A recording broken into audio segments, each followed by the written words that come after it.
اب تصور کرو کہ اوپر سورج، پانی بند تھا، خبیثوں نے پانی بند کر دیا، بچوں کے رونے کی آوازیں آ رہی ہیں پیاس کی وجہ سے، اور ان کے دل نرم نہیں ہو رہے۔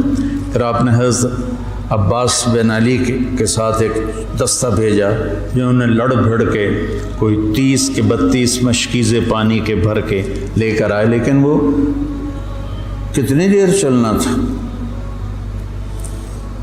پیاس سے زبانیں بچوں کی بھی نکلی ہوئی ہیں، اور حسینی لشکر پیاسا لڑ رہا ہے، اوپر دھوپ کی، سورج کی آگ ہے، نیچے ریت کی آگ ہے، ادھر تلواروں کی جھنکار ہے، اور تیروں کی سنسناہٹ ہے، اور نیزوں کی کھڑکھڑاہٹ ہے، اور ایک مسکراتا چہرہ ہے جو کہہ رہا ہے الموت احلی عندنا من العسل، پاگلو موت تو مجھے شہد سے زیادہ محبوب، تم موت سے ڈراتے ہو۔ تو یہ لڑائی کیا لڑائی تھی، 72 آدمی 5000 سے کیسے لڑ سکتے تھے، جانیں ہی دینی تھی۔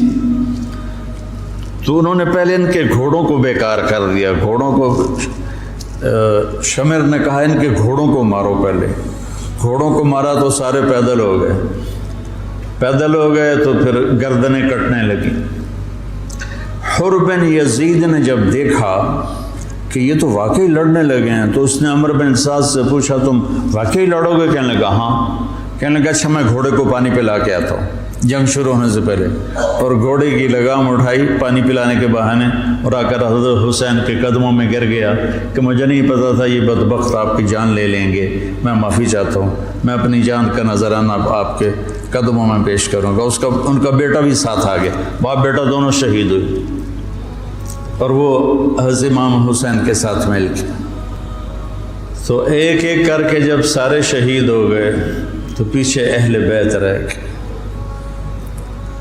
تو پھر علی اکبر آپ کے بیٹے نے کہا ابا جان میں آپ کو مرتے دیکھ نہیں سکتا، میں چاہتا ہوں میں آپ سے پہلے مر جاؤں، میں آپ کو نہیں دیکھ سکتا مرتا ہو۔ تو انہوں نے اجازت دی، تو شیر کی طرح انہوں نے حملہ کیا، چاروں طرف نرغے میں آئے اور ذبح ہو گئے۔ تو پھر ان کے بیٹے ابو بکر بن حسین وہ شہید ہوئے۔ پھر قاسم بن حسن حسینی قافلے میں سب سے خوبصورت جوان تھے، پھر وہ آگے بڑھے، حضرت حسن کے 4 بیٹے شہید ہوئے۔ تو جب ان پر تلوار پڑی تو انہوں نے کہا یا عمّا، آئے چچا۔ تو حسین رضی اللہ تعالیٰ عنہ زخمی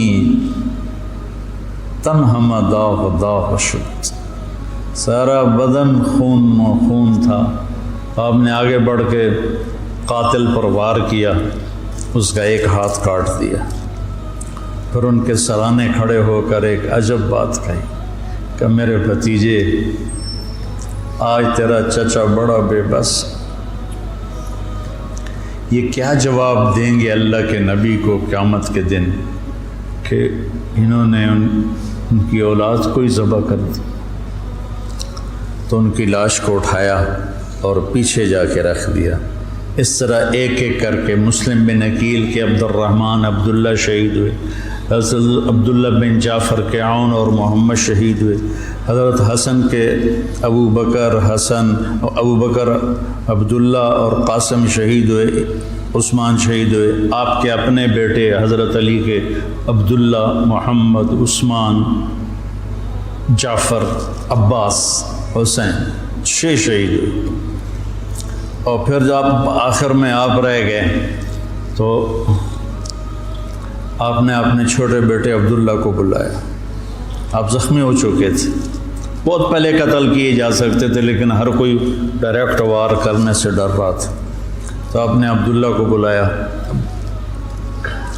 2 سال ان کی عمر تھی، ان کو لے کے گود میں بٹھایا، ان کا خیال تھا کہ یہ ظالم بچے کو تو معاف کر دیں گے، لیکن ایک ابن الموقد تھا کوفے کا، اس نے طاق کے تیر مارا، تیر خطا بھی ہو سکتا تھا لیکن تقدیر کا امتحان ابھی باقی تھا، تو تیر سیدھا اس بچے کے گلے میں آیا۔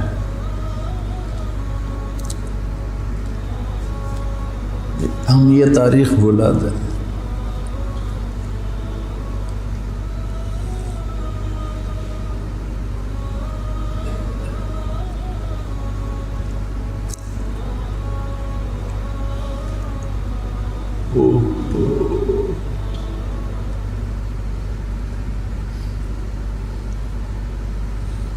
جب عبداللہ کی گردن ڈھلکی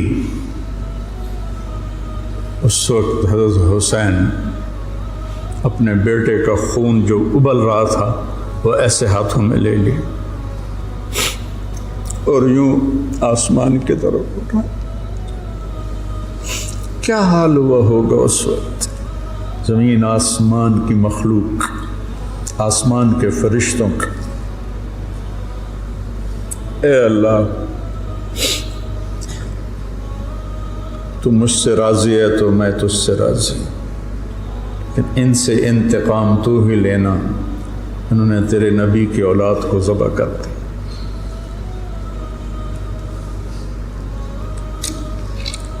بیٹا میں مرغا ذبح ہوتا ہوا نہیں دیکھ سکتا. وہ جانوروں کی قربانی پہ جانور کے اوپر کھڑا ہونا ہوتا ہے. میں ایک دو قربانیاں دیکھیں، پھر مجھے ہمت نہیں ہوئی، میں پیچھے جا کے بیٹھ گیا. اور یہاں بچے سے 2 سال کا بچہ کتنا پیارا ہوتا ہے، اور اس کے یہاں تیر لگے اور وہ آہ بھی نہ کر سکے، اور باپ کی گود میں اس کی گردن ڈھلک جائے. سوچو تو صحیح.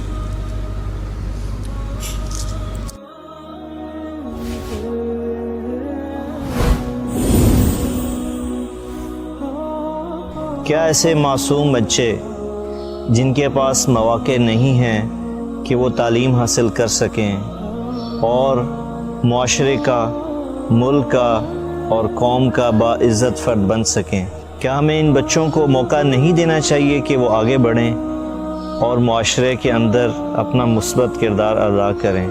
اگر ہم نے ان بچوں کو موقع نہ دیا تو یہ بچے اسی صبح و شام کے آنے جانے میں اپنا مقام کھو بیٹھیں گے. اسی لیے MTJ فاؤنڈیشن لا رہا ہے یتیم اور غریب بچوں کے لیے اسکالرشپ کا پروگرام. اب ہمارا بچہ پڑھے گا، آگے بڑھے گا اور انشاءاللہ سارے جہان کو منور کرے گا.